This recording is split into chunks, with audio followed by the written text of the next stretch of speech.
एक बार एक किसान परमात्मा से बड़ा नाराज हो गया। कभी बाढ़ आ जाए, कभी सूखा पड़ जाए, कभी धूप बहुत तेज हो जाए, तो कभी ओले पड़ जाए। हर बार कुछ ना कुछ कारण से उसकी फसल थोड़ी खराब हो जाए।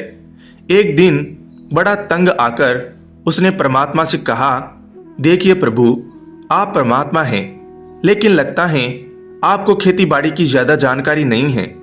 एक प्रार्थना है कि एक साल मुझे मौका दीजिए, जैसा मैं चाहूं वैसा मौसम हो, फिर आप देखना मैं कैसे अन्न के भंडार भर दूंगा।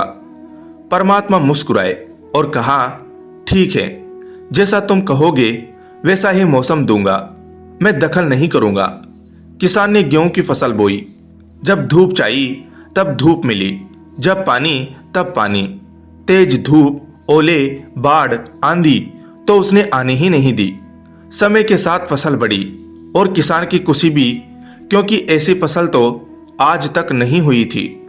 किसान ने मन ही मन सोचा, अब पता चलेगा परमात्मा को कि खेती कैसे करते हैं। बेकार ही इतने बरस हम किसानों को परेशान करते रहे। फसल काटने का समय भी आया। किसान बड़े गर्व से फसल काटने गया, लेकिन जैसे ही फसल काटने लगा, एकदम से छाती पर हाथ रखकर बैठ गया। गेहूं की एक भी बाली के अंदर गेहूं नहीं था। सारी बालियां अंदर से खाली थी।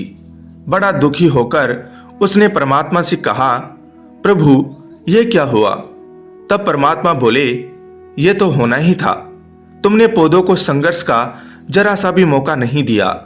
ना तेज धूप में उनको तपने दिया, ना आंधी ओलों से जूझने दिया।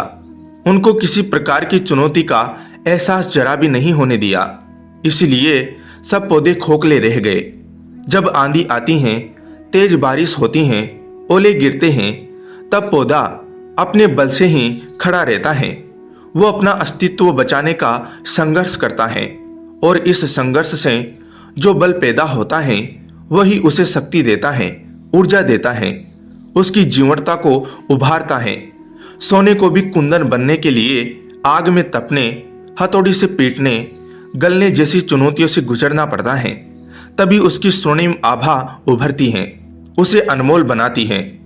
किसान को सब समझ आ गया कि इस फसल की तरह ही जिंदगी में भी अगर संघर्ष ना हो, चुनौती ना हो, तो आदमी खोखला ही रह जाता है।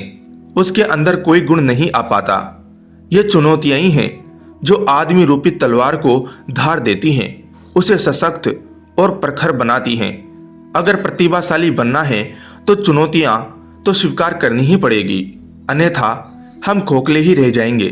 अगर जिंदगी में प्रखर बनना है, प्रतिभाशाली बनना है, तो संघर्ष और चुनौतियों का सामना तो करना ही पड़ेगा। तो दोस्तों, कहानी आपको कैसी लगी कमेंट करके जरूर बताएं।